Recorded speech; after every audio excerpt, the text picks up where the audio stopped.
அது கர்த்தர் நம்மேல் வைத்த கிருபை. நம்ம கண்ணுக்கு முன்னாடி இன்னைக்கு இருக்கிற ஜென்சி அவங்க எப்படி நடக்கும், இதெல்லாமா இருக்கும். இன்னைக்கு உள்ள டெக்னாலஜி இருக்குமா, இதுல உள்ள காரியங்கள் இருக்குமா? நான் இதை பார்த்தல ஒண்ணு கண்டுபிடிச்சேன்.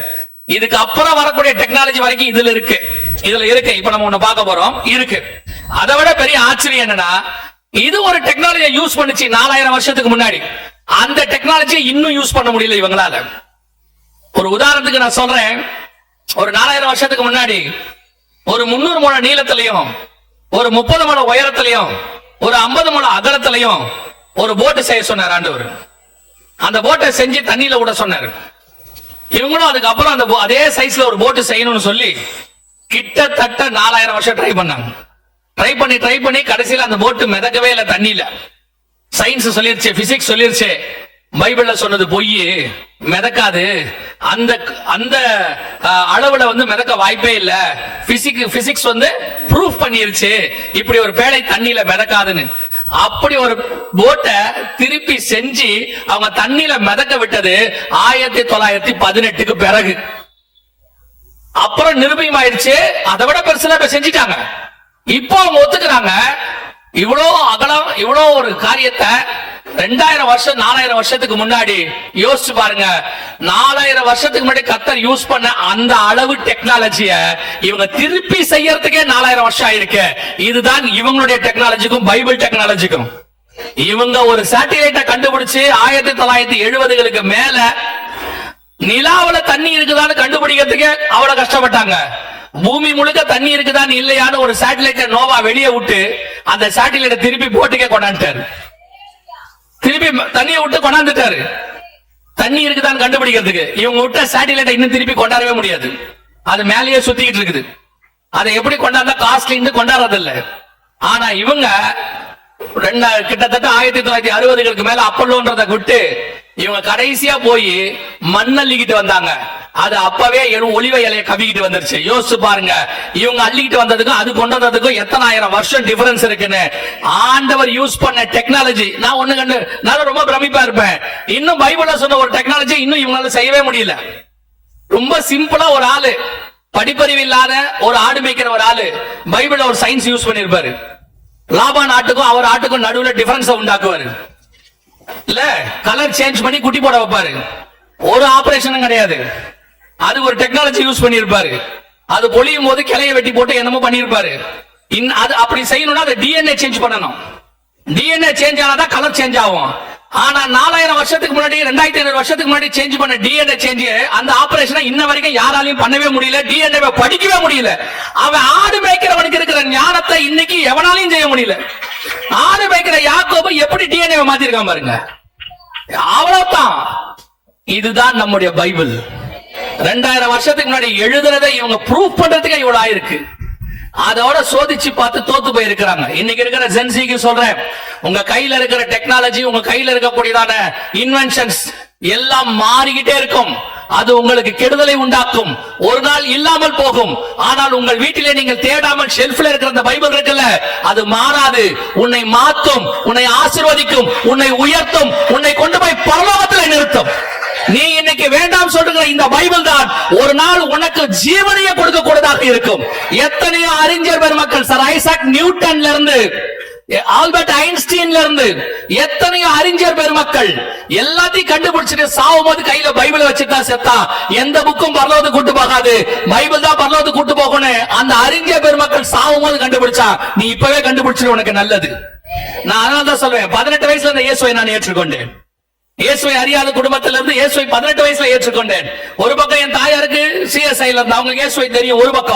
ஒரு பக்கம் என் தகப்பனார் சைடுல ஆண்டவரை பத்தி அறிவே கிடையாது. இன்னொரு பக்கம் நாத்திக கொள்கை. இந்த ரெண்டுத்துக்கு நடுவுல ஒரு குழப்பவாதியாய் வாழ்ந்துட்டு இருந்தேன் நான். ஆனால் இவைகளுக்கு நடுவுல இருந்துதான் ஆண்டவராக இயேசு கிறிஸ்து என்னை செலக்ட் பண்ணி என்னை வேறு பிரிச்சு இந்த பைபிளுடைய மகத்துவத்தை சொல்லிக் கொடுத்தார். 18 வயசுல நல்ல வேளை அன்னைக்கு இயேசுவை தெரிஞ்சுக்கிட்டேன்.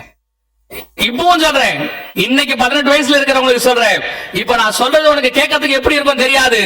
உனக்கு என்ன மாதிரி 50 வயசு ஆகும்போது தெரியும். அந்த ஆள் அன்னைக்கே கத்தனா, அன்னைக்கே இந்த பைபிளை படிச்சிருந்தோம்னா இன்னைக்கு நாம காப்பாற்றப்பட்டிருப்போம்னு ஒரு நாள் நீ நினைக்கிற காலம் ஒன்று வரும். குரங்கிலிருந்து மனுஷன் வந்தான்னு சொன்ன ஆளே சாகும்போது கையில பைபிள் வச்சு தஞ்சித்தாரு. இந்த பைபிள் இன்னும் 100 வருஷத்துல இருக்காதுன்னு சொன்ன வால்டருடைய வீடு தான் இன்னைக்கு பைபிள் பிரிண்ட் பண்ணக்கூடிய இடமாக மாறி இருக்கிறது. சர்வ வல்லமை உள்ள வார்த்தை, வானத்தையும் பூமியும் உண்டாக்கின வார்த்தை, ஆண்டவராக இயேசு கிறிஸ்துவின் வாயிலிருந்து புறப்பட்ட வார்த்தை. இதை ஜெயிக்கவோ அழிக்கவோ இன்னும் ஒருவன் பிறக்கவும் இல்லை, இனி பிறக்க போவதும் இல்லை. இது எவன் மேல் மோதினாலும் சரி, எவன் இதன் மேல் மோதினாலும் சரி, அவன் தான் நொறுங்கி போவான், நசுங்கி போவானே ஒழிய இந்த வேத வார்த்தையிலிருந்து ஒரு உறுப்பினுடைய ஒரு இன்ச் கூட ஒளிந்து போகாது. ஏன்னா இது வரைக்கும் முயற்சி பண்ணி தோத்து போன சாம்ராஜ்யம் இருக்கு. கிறிஸ்தவம் இருக்காது, பைபிள் இருக்காதுன்னு சொன்ன காலகட்டங்கள் எல்லாம் போய் இன்னைக்கு அவர்களே இயேசுவை தேடுகிற காலகட்டத்துக்கு வந்து விட்டார்கள். அல்லேலூயா. எதுக்கு இதை சொன்னேன்னா, இன்னைக்கு உள்ளதான வாலிபர்கள் எல்லாரும் இந்த பைபிள் அப்படிதான் பாக்குறாங்க, ஏதோ ஒரு பழைய புக்கு மாதிரி. எசேக்கியேல் புத்தகம் 39ஆம் அதிகாரத்துல இன்னைக்கு நீங்க யூஸ் பண்ற டெக்னாலஜியை குறித்து அன்னைக்கே கதை பேசி இருக்கிறார். வாசிங்கள் எசேக்கியேல் 39:15 வாசிங்கள். பார்ப்போம். தேசத்தில் சுற்றி திரிகிறவர்கள் திரிந்து கொண்டிருப்பார்கள். யாராவது ஒருவன் மனுஷனின் எலும்பை காணும் போது புதைக்கிறவர்கள் அதை ஆமோன் கோகுடைய பள்ளத்தாக்களை புதைக்க மட்டும் அதன் அண்டையிலே ஒரு அடையாளத்தை நாட்டுவான். கவனிங்கள், இந்த வசனத்தை இப்போ படிக்கும் போது உங்களுக்கு ரொம்ப சாதாரணமா இருக்கும். ஒரு மனுஷனுடைய எலும்பை பார்க்கும் பொழுது அந்த எலும்பை புதைக்கிற வரைக்கும் அதன் மேல ஒரு மார்க் போடுவான், அடையாளத்தை நாட்டுவான். அந்த எலும்பை புதைச்சாச்சா அப்படின்னு அதை வாட்ச் பண்ணுவாங்களாம். 2500 வருஷத்துக்கு முன்னாடி ஒரு யுத்தம் நடந்துச்சுன்னா அன்னைக்கு வில்லு அம்பு இதுதான் யூஸ் பண்ணிட்டு இருந்தாங்க, வாளு கத்தி பட்டயம். இத அந்த காலத்துல ஒருத்தன் செத்து போயிட்டானா அதை புதைச்சாச்சான்னு மார்க் பண்ணி கண்காணிக்கலாம் மாட்டாங்க. செத்தா முடிஞ்சு போச்சு, தூக்கி போட்டு மொத்தமா எரிப்பாங்க, இல்ல மொத்தமா தூக்கி போட்டு புதைப்பாங்க. ஒரு எலும்பு இருந்தா கூட அதை பத்தி அவங்க கேர் பண்ண மாட்டாங்க. நம்மளே பாத்தீங்கன்னா ஒரு 50 வருஷத்துக்கு முன்னாடி இவ்வளவு கட்டடங்கள் இல்லாத போது புறநகர் பகுதியில் போயிட்டே இருந்தீங்கன்னா நிறைய அதுக்கு முன்னாடி புதைச்சவங்க எலும்பெல்லாம் வெளியே வந்து கிடக்கும், குட்டி குட்டியா கிடக்கும். நம்ம காலில் எட்டி உதச்சு விளையாடிட்டு போவோம், இல்ல கொஞ்சம் பயந்தவங்களா இருந்தா வீட்டுக்கு வந்து எதையாவது சுத்தி போடுவோம், ஏன்னா எலும்பு ஏதாவது பண்ணிடும்னு சொல்லி. மற்றபடி அந்த எலும்பை பத்தி நம்ம கேர் பண்ணவே மாட்டோம். ஆனா அதுக்கு முன்னாடி 2500 வருஷம் பைபிள் சொல்லுது, ஒரு எலும்பை பார்க்கும் பொழுது அதன் அண்டையிலே ஒரு அடையாளத்தை நாட்டுவான். அடுத்து இன்னும் ஒரு காரியத்தை வேதம் சொல்லுகிறது. அதே எசேக்கியேல் 39:11 வாசியுங்கள். அந்நாளில் இஸ்ரவேல் தேசத்திலே சமுத்திரத்துக்கு கிழக்கே பிரயாணக்காரரின் பள்ளத்தாக்கை புதைக்கிற ஸ்தானமாக கோகுக்கு கொடுப்பேன்.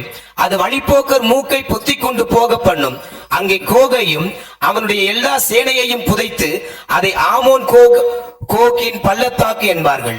ஏன் புதைக்கிற இடத்துல மூக்க பொத்திக்கிட்டு போறாங்க? பொதுவா நீங்க எல்லாருமே இங்க உட்கார்ந்து இருக்கிறவங்க எல்லாரும் எனக்கு தெரிஞ்சு 95% கிறிஸ்தவர்களாகத்தான் இருக்க வாய்ப்பு இருக்கிறது. நீங்கள் எல்லோரும் கல்லறை தோட்டத்துக்கு ஃபியூனரலுக்கு போகும்போது கன்ஃபார்மாக மூக்கை பொத்த மாட்டீர்கள். ஏன்னா புதைக்கும் போது நமக்கு என்ன வராது, மூக்கை பொத்த வேண்டிய அவசியம் வராது. ஆனால் எரிக்கிற காலம் ஒன்று இருந்தது. இப்பெல்லாம் எலக்ட்ரிக்கல் சுடுகாடுல எரிச்சிடுறாங்க. முந்தையெல்லாம் வெளியே தான் எரிப்பாங்க. அந்த எலக்ட்ரிக்கல் சுடுகாடுல வரதுக்கு முன்னாடி நல்லா கட்டையை போட்டு மொத்தமா எரிப்பாங்க. எரிக்கும் போது பாத்தீங்கன்னா பக்கத்துல நிக்கவே முடியாது, ஒரு வகையான துர்நாற்றம் வரும். எல்லாரும் மூக்க பொத்திக்கிட்டே போவாங்க. எரிக்கிற இடத்துல மூக்க பொத்துறதுங்கிறது நார்மல். புதைக்கிற இடத்துல மூக்க யாரும் நம்ம என்ன செய்ய மாட்டோம், பொத்த மாட்டோம். எப்போ வரைக்கும் கேட்டீங்கன்னா 2020 மார்ச் மாசத்துக்கு வரைக்கும். ஆனா 2020 மார்ச் மாசத்துல இருந்து புதைக்கிற அத்தனை பேரும் மூக்க பொத்திக்கிட்டு இருக்கிறத நீங்க பார்த்திருப்பீங்க. எதனால பொத்திட்டு இருந்தாங்கன்னு உங்களுக்கு தெரியும். கொரோனா வந்த போது அத்தனை பேரும் தங்களுடைய ஒரு மிகப்பெரிய மாஸ்க் போட்டிருந்தார்கள். புதைக்கிற எல்லாரும், புதைக்கிறவங்க பக்கத்துல இருக்கவங்க கூட மாஸ்க் போட்டிருக்கணும், மிகப்பெரிய ட்ரெஸ் போட்டிருக்கணும். எதற்காக அப்படின்னு கேட்டீங்கன்னா, அந்த கொரோனாவோட மரித்தவர்கள் உடம்பில இருந்து என்ன வரும், ஒரு கிருமி வருவதற்கு வாய்ப்பு இருக்கு, பரவும், அது அவர்களை பாதிக்கும். எனவே அது பரவாமல் இருப்பதற்கு மூக்கை பொத்தி கொண்டு போக வேண்டும். இந்த 2 வசனத்தையும் ஒரே அதிகாரத்துல 11-15 கம்பேர் பண்ணி படிச்சு பாருங்க. ஒரு எலும்பை புதைக்கிறவன் அதன் அண்டையிலே ஒரு அடையாளத்தை நாட்டுவான். புதைக்கிறவர்கள் மூக்கை பொத்தி கொண்டு போவார்கள். அதாவது இங்கிலீஷ்ல ட்ரெஸ்பாசர்ஸ் இருக்கும். அந்த வழியா போற எல்லாருமே மூக்கை பொத்திக்கிட்டு போவாங்க. இந்த சம்பவம் நமக்கு இன்னைக்கு ஈஸியா புரியும், ஜென்சிக்கு ஈஸியா புரியும். கொரோனா வந்த பிறகு, அதுக்கு முன்னாடி இருக்கிறவங்களுக்கு தெரியாது. கொரோனா வந்த பிறகு புதைக்கிற அத்தனை பேரும் மூக்கை பொத்தி கொண்டு போனார்கள். அந்த வழியா போகிறவர்களும் மூக்கை பொத்தி கொண்டு போனார்கள். அந்த கொரோனால ஒரு பாடியை புதைக்கிற வரைக்கும் அதுகிட்ட ஒரு மார்க் இருக்கு. அந்த பாடியை புதைச்சாச்சா, அதை கொண்டு போய் அதை புதைக்காம விட்டுறக்கூடாது, உடனடியா புதைக்கப்பட வேண்டும் அப்படின்னு அது அண்டையில ஒரு மார்க். இது நம்ம கண்ணுக்கு முன்னாடி கொரோனா கிருமிக்கு நடந்துச்சு. ஆனால் நியூக்ளியர் பாதிக்கப்பட்டால், நியூக்ளியர் பாதிக்கப்பட்டா நல்லா கவனிச்சீங்கன்னா நியூக்ளியரோட எஃபெக்ட் அந்த ஆள் செத்து எரிஞ்சு கூட போயிடுவாரு. ஒரு சில எலும்புகள் இருந்தால் அந்த எலும்புகளில் இருந்து நியூக்ளியர் எஃபெக்ட் என்ன செய்யும், ரேடியேஷன் வந்துகிட்டே இருக்கும். அதனாலதான் என்ன செய்வாங்கன்னா பொதுவா நியூக்ளியர் பாதிக்கப்பட்டு இறந்தவங்களை எரிக்க மாட்டாங்க, புதைப்பாங்க. ஏன்னா எரிச்சா அந்த காத்துல என்ன கலக்கும், நியூக்ளியர் ரேடியேஷன் புறப்பட்டுரும். அதனாலதான் என்ன செய்வாங்கன்னா இந்த நியூக்ளியரால பாதிக்கப்பட்டவங்க நியூக்ளியர் பிளான்ட் எல்லாம் வெடிச்சிடும். ஒரு 10 வருஷத்துக்கு முன்னாடி ஃபுகுஷிமாங்கிற இடத்துல ஜப்பான்ல ஒரு நியூக்ளியர் பிளான்ட் சுனாமில பாதிக்கப்பட்டுச்சு. அதுல இறந்து போறவங்க அத்தனை பேரையும் எரிக்க கூடாது, புதைக்கணும்னு சொல்லி அன்னைக்கு உள்ள ஜப்பான் பிரதமர் அன்னைக்கு உத்தரவு போட்டார். காரணம் என்னன்னு கேட்டீங்கன்னா அது எரிச்சா அது காத்துல கலந்துரும் சொல்லி. சோ அப்ப புதைக்கிற அத்தனை பேரும் இப்படித்தான் மாஸ்க் போட்டிருந்தாங்க, மூக்கை பொத்தி கொண்டு போக பண்ணும். இந்த வசனம் இந்த காரியம் எங்க இருக்குன்னு கேட்டீங்கன்னா எசேக்கியேல் புத்தகம் 39:11-15 இருக்கு. இந்த புத்தகம் எழுதப்பட்டது 2500 வருஷத்துக்கு முன்னாடி. கொஞ்சம் யோசிச்சு பாருங்க, 2500 வருஷத்துக்கு முன்னாடி யுத்தம் நடந்தால் இப்படி ஒரு சம்பவம் இருக்குமா? இதை நினைக்க முடியுமா? ஒரு 10 வருஷத்துக்கு முன்னாடி புதைக்கிறவங்க அத்தனை பேரும் மாஸ்க் போட்டுக்கிட்டு தான் புதைப்பாங்கன்னு உங்களால கனவுல கூட நினைச்சிருக்க மாட்டோம். கொரோனா வந்த பிறகுதான் நமக்கு அந்த அறிவு வந்துச்சு. அது வரைக்கும் அப்படி ஒன்று இல்லவே இல்லை. ஆனா இன்னைக்கு நம் கண்களுக்கு முன்பாக இந்த தீர்க்க தரிசன வசனங்கள் 100% மூக்கை பொத்திக் கொண்டு போகிற காலம் வந்துவிட்டது. புதைக்கிறவர்கள் மூக்கை பொத்திக் கொண்டு போகிறபடி புதைக்கத்தக்கதாய் வந்துவிட்டது. இன்னும் ஒரு வசனத்தை வாசியுங்கள். சகரியாவின் புஸ்தகம் 14ஆம் அதிகாரம் 12வது வசனத்தை வாசிங்க. சகரியா 14:12 வாசிங்க. எருசலேமுக்கு விரோதமாக யுத்தம் பண்ணின எல்லா ஜனங்களையும் கர்த்தர் வாதிக்கும் வாதையாவது, அவர்கள் காலோண்டி நிற்கையிலும் அவர்களுடைய சதை அழிந்து போகும், அவர்கள் கண்கள் தங்கள் குழியிலே கெட்டு போகும், அவர்கள் நாவு அவர்கள் வாயிலே அழுகி போகும். இந்த சம்பவத்தை யோசிச்சு பாருங்க. நிற்கும் போதே சதை அழுகி போகும், பார்க்கும் போதே கண் கெட்டு போகும், பேசிக்கிட்டு இருக்கும் போதே வாயில இருக்கிற நாக்கு அழுகி போகும். இது எப்ப நடக்கும்? இது நடக்கிறதுக்கான வாய்ப்பு எப்படி இருக்கும், எந்த காலத்துல இருக்கும்? கொஞ்சம் யோசிச்சு பாருங்க. ஆனா இன்னைக்கு அதுக்கான எல்லா பாசிபிலிட்டிஸும் இருக்கு. ஒரு நியூக்ளியர் வார் வரும் பொழுது முழுவதுமாக நடக்கும். 1943 ஹிரோஷிமா நாகசாக்கில ஒரு குண்டு போடப்பட்டது. உங்க எல்லாருக்கும் தெரியும், அணுகுண்டு போடப்பட்டது. ஒரு ஒரு ஒரு ஊரே ஒரு நிமிஷத்தில் எரிந்து சாம்பலா போச்சு. அவர்கள் அப்படியே உருகி எரிந்து போனார்கள். அந்த குண்டை போட்ட அந்த பைலட், அவர் தான் குண்டு போட்டு வந்தவர். அது போட்டவர் அது எரிஞ்சதை பார்த்து முத்தி பேதலிச்சு போச்சு. அதுக்கப்புறம் டிப்ரெஷன், ஸ்ட்ரெஸ்ல போயிட்டாரு அவர். அதுக்கப்புறம் காப்பாற்ற முடியாத நிலைமை வந்துருச்சு. யோசிச்சு பாருங்க, 1943 போடப்பட்ட அந்த குண்டே அவ்வளவு வீரியம் வாய்ந்தா இருக்குமானால் இப்போ அதுக்கப்புறம் 70 வருஷம் ஆயிருக்குது.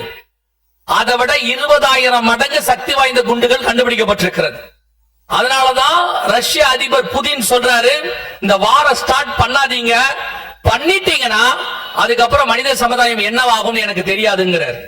அதே காரியத்தை தான் இதுக்கு முன்னாடி அமெரிக்காவுடைய அதிபராக இருந்த ஜோ பைடன் சொல்றாரு, இந்த யுத்தம் ஸ்டார்ட் ஆச்சு 500 கோடி பேர் வரைக்கும் பாதிக்கப்படுவார்கள் அப்படின்னு அவர் சொல்றார். இது அவர் சொன்னது. நான் பின்னாடி அந்த உங்களுக்கு அதை இதை காட்டுறேன், கவனிங்கள். அந்த அளவுக்கு இந்த குண்டினுடைய வீரியம் இருக்கிற நியூக்ளியர் எஃபெக்ட், அதைத்தான் இப்பொழுது யூஸ் பண்ண தொடங்கி இருக்கிறார்கள். இது இப்போ ஏறக்குறைய 10 நாடுகளுக்கு மேல நியூக்ளியர் அந்த அணுகுண்டுகளை அவர்கள் வைத்திருக்கிறார்கள். இது எங்க போய் முடியும் தெரியாது. ஆனால் யுத்தமானது பெருசாகிட்டே போகுது.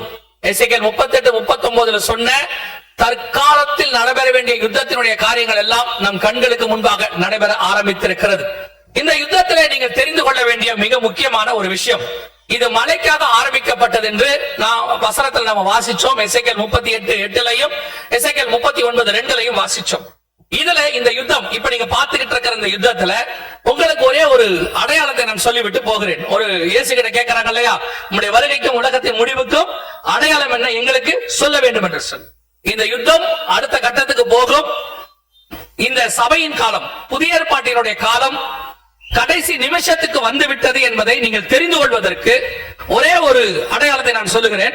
இந்த 2 மலைகளை குறித்து நீங்கள் பார்க்கிறீர்கள். இங்கே போடப்பட்டிருக்கிறது 2 மலைகளை குறித்து. இதுல இருக்கக்கூடியதான ஒன்று தி டெம்பிள் மவுண்ட் என்று சொல்லக்கூடிய இந்த மலையில ஒரு வழிபாட்டு தலம் இருக்கிறதை நீங்கள் பார்க்கிறீர்கள். மேல இந்த வழிபாட்டு தலம் அவர்கள் ரிமூவ் பண்ணுவார்கள். ஒன்று இஸ்ரவேலர்கள் ரிமூவ் பண்ணுவார்கள், அல்லது யுத்தத்திலே அது இடிக்கப்பட்டு போகும்.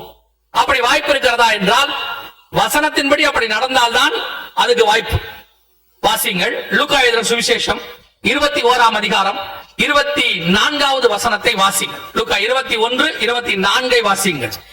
பட்டய கருக்கினாலே விடுவார்கள், சகல புறஜாதிகளுக்குள்ளும் சிறைப்பட்டு போவார்கள். புறஜாதியாரின் காலம் நிறைவேறும் வரைக்கும் புறஜாதியாரின் காலம் நிறைவேறும் வரைக்கும் எருசலேம் புறஜாதியாரால் மிதிக்கப்படும். அவருடைய அர்த்தம் என்னவென்று சொன்னால், இந்த பகுதி முழுக்க ஹோலி சைட்டாக, அதாவது பரிசுத்த பூமியாக இஸ்ரவேல் அறிவிக்குமா அப்படின்னு கேட்டீங்கன்னா, ஏற்கனவே போர்டு வச்சுட்டாங்க. அவங்க ஏற்கனவே அங்க என்ன பண்ணிட்டாங்க? போர்டு வச்சுட்டாங்க. அவருடைய அர்த்தம் என்னன்னா, எல்லா மதங்களிலும் நீங்கள் பார்க்கும்போது, நான் உலகளாவிய சொல்லுகிறேன், எல்லா இடத்துல நீங்கள் பார்க்கும்போது தங்களுடைய மதத்துக்கு என்று ஒரு புனித ஊர் வச்சிருப்பாங்க, இடம், ஸ்தலம் வந்து வச்சிருப்பாங்க. அங்கே வேற எந்த மார்க்கத்தாருடையதான வழிபாட்டு தலமும் இருக்கக்கூடாது என்று அவர்கள் தீர்மானித்திருப்பார்கள். அதை நீங்க எல்லா மதத்திலும் அந்தந்த நாட்டிலே நீங்கள் பார்க்க முடியும். ஏறக்குறைய ஒரு 25 கிலோமீட்டர், 30 கிலோமீட்டர், 50 கிலோமீட்டர்லயே அதை முழுவதுமாக அவங்க என்ன பண்ணிடுவாங்கன்னு கேட்டீங்கன்னா, செக்யூர்டு பண்ணி மத்த மதத்தார் உள்ளே வராதபடி பார்த்துப்பாங்க. மத்த மத வழிபாட்டு தலங்கள் உள்ளே வராது, எந்த காரியம் நடக்காது. இதை எல்லா மதங்களும் ஃபாலோ பண்ணி கொண்டிருக்கிறது. அதே மாதிரி இந்த ஸ்தலத்தை இஸ்ரவேலர்கள் செய்வார்கள் என்று வேதம் சொல்லுது. அப்படி செய்ய வேண்டுமானால் இங்கே இருக்கக்கூடிய எந்த புறஜாதியார் அல்லது மத்த மதத்தாருடைய எந்த வழிபாட்டு தலமும் இருக்கக்கூடாது. இந்த வருஷம் அவர்கள் என்ன செய்தார்கள்? மார்ச் ஏப்ரல்ல மத்த வழிபாட்டுக்காரர்கள், நான் கிறிஸ்தவர்களையும் சேர்த்து சொல்லுகிறேன், கிறிஸ்தவர்கள் சேர்த்து மத்த வழிபாட்டுக்காரர்கள் யாரையும், யூதர்கள் அல்லாதவர்கள் யாரையும் இந்த இடத்துக்குள்ள அவங்க விடவில்லை. இது உள்ள போய் வழிபாட்டு நடத்துறதுக்கு அனுமதி கொடுக்கல. எல்லாத்தையும் லாக் பண்ணிட்டாங்க. வேட்டிகன்ல இருந்து ஒரு கார்டினல் அங்க போய் ஈஸ்டருக்கு அங்க ஒரு மிக முக்கியமான ஒரு ஆராதனை செய்யணும்னு சொல்லி போன போது அவரையும் தடுத்து விட்டார்கள். கடைசியில உலகளாவிய எல்லாரும் பேசி தலைவர்கள் சொல்லிதான் விட்டாங்க, திருப்பி அடைச்சிட்டாங்க. அவருடைய அர்த்தம் என்னன்னா, அவர்கள் இதை ஒரு புனித தலமாய் மாற்றி இந்த இடத்துல 3வது தேவாலயத்தை கொண்டு வர வேண்டும் என்பது அவர்களுடையதான எண்ணம். அதனால என்ன பண்ணுவாங்கன்னா, இந்த சைட்டுக்குள்ள இந்த மலையை சுத்தி இருக்கிற எல்லா பகுதியில் இருக்கிற அத்தனை வழிபாட்டு தலத்தையும் இடிப்பார்கள் அல்லது இல்லாமல் போக பண்ணுவார்கள். அதுல பிரதானமாக இதை செய்வார்கள். இந்த வழிபாட்டு தலத்தை அவர்கள் ரிமூவ் பண்ணுவார்கள். நீங்கள் அதை காணும் போது, இது அவங்களுக்கும் அவங்க மதத்துக்கும் உள்ள பிரச்சனை, இதுல நமக்கு அதுக்கு எந்த சம்பந்தமும் இல்ல. ஆனா நமக்கு ஒரு அடையாளம் மட்டும் இருக்கு. அப்படி அவங்க அதை செஞ்சிட்டாங்கன்னா புறஜாதியாரின் காலம் நிறைவேறுகிறது என்று அர்த்தம், முடிவுக்கு வருகிறது என்று அர்த்தம். அதோடு கூட இந்த இடத்துல 3வது தேவாலயத்தை கட்டுவதற்கான ஒரு வேலையை செய்வார்கள். அதை நான் அடுத்து உங்களுக்கு சொல்லிதான் முடிப்பேன். எனவே இந்த வழிபாட்டு தலம் அங்கிருந்து ரிமூவ் ஆகிறதை நீங்கள் பார்த்தீர்களானால் நீங்கள் தெரிந்து கொள்ள வேண்டியது, புறஜாதியார் காலம், அதாவது நம்முடைய காலம், சபையின் காலம் முடிவுக்கு வருகிறது. இனி காலம் செல்லாது. அதோடு கூட நாம் கடைசி நிமிஷத்துக்கு வந்து விட்டோம் என்று அர்த்தம். அதுக்கு 2 காரணம் இருக்கு. ஒன்று, யுத்தத்தில் விழலாம். இல்லை என்று சொன்னால் மிகப்பெரியதான ஒரு பூமி அதிர்ச்சி இஸ்ரவேல் தேசத்தில் வரும். எசேக்கியேல் புஸ்தகம் 38ஆம் அதிகாரம் 19வது வசனத்தை வாசிங்க. எசேக்கியேல் 38:19 வாசிங்கள். அந்நாளிலே இஸ்ரவேல் தேசத்திலே பெரிய அதிர்ச்சி உண்டாகி, அந்நாளிலே இஸ்ரவேல் தேசத்தில் ஒரு பெரிய அதிர்ச்சி உண்டாகும் என்று வேதம் சொல்லுது. இந்த பெரிய அதிர்ச்சி என்றால் இன்றைய அளவுல பெரிய அதிர்ச்சின்னு எதை சொல்லுவாங்கன்னா, 7 புள்ளிக்கு மேல நடக்கிற பூகம்பத்தை தான் பெரிய அதிர்ச்சி என்று சொல்வார்கள். 4.5 வந்தா அது சின்ன அதிர்ச்சி, நில அதிர்வு அப்படிம்பாங்க. ஆனா 6 புள்ளிக்கு மேல போயிருச்சுன்னா அதுக்கு பேரு பெரிய அதிர்ச்சி. இஸ்ரவேல் தேசத்தில் ஒரு பெரிய அதிர்ச்சி ஒன்று உண்டாகும் என்று சொல்லப்படுகிறது, வேதத்தில் எழுதியிருக்கிறது. இப்போ இஸ்ரவேலுடையதான ஜியோகிராபிகள் அல்லது ஜியாலஜிகள் என்று சொல்வார்கள், அந்த புவியியல், அதை ஆராய்கிறவன் என்ன சொல்லி இருக்கிறாங்கன்னா, இஸ்ரவேல் பெரிய பூமி அதிர்ச்சியை சந்திக்க போகுது. அதற்கு அடியில பூமி, அந்த பிளேட் என்று சொல்வார்கள், அதையெல்லாம் மிகப்பெரியதான ஒரு நிலை இருக்கிறது, பூமி அதிர்ச்சி வரக்கூடிய நிலை இருக்கிறது. நாம் அதுக்கு ஆயத்தப்படணும்னு கவர்மெண்ட்டுக்கு ரிப்போர்ட் கொடுத்திருக்கிறாங்க. சோ இஸ்ரவேல் அரசாங்கம் பெரிய பூமி அதிர்ச்சி வந்தா என்ன செய்யணும் என்பதற்கு ஜனங்களுக்கு பிராக்டிஸ் கொடுக்க ஆரம்பிச்சிருக்கு. இது தொடர்ச்சியா நடந்துகிட்டு. இப்போ இஸ்ரவேல் தேசம் ஒரு பெரிய பூமி அதிர்ச்சியை சந்திக்கும். யுத்தத்திலேயோ பூமி அதிர்ச்சியிலேயோ இந்த ஸ்தலம் அங்க இருக்கிறதை அவர்கள் எடுக்கிறதை நீங்கள் காணும் போது உங்களுக்கு ஒன்று தெரிய வேண்டும், நமக்கு கிடைத்த கடைசி அடையாளம் முடிவுக்கு வந்துவிட்டது இந்த அர்த்தம். இனி காலம் செல்லாது. நாம் வருகைக்கு புறப்பட்டு போறதுக்கு என்ன ஆயத்தம் பண்ணணுமோ அதை தான் செய்ய தொடங்கணும். அதுக்கப்புறம்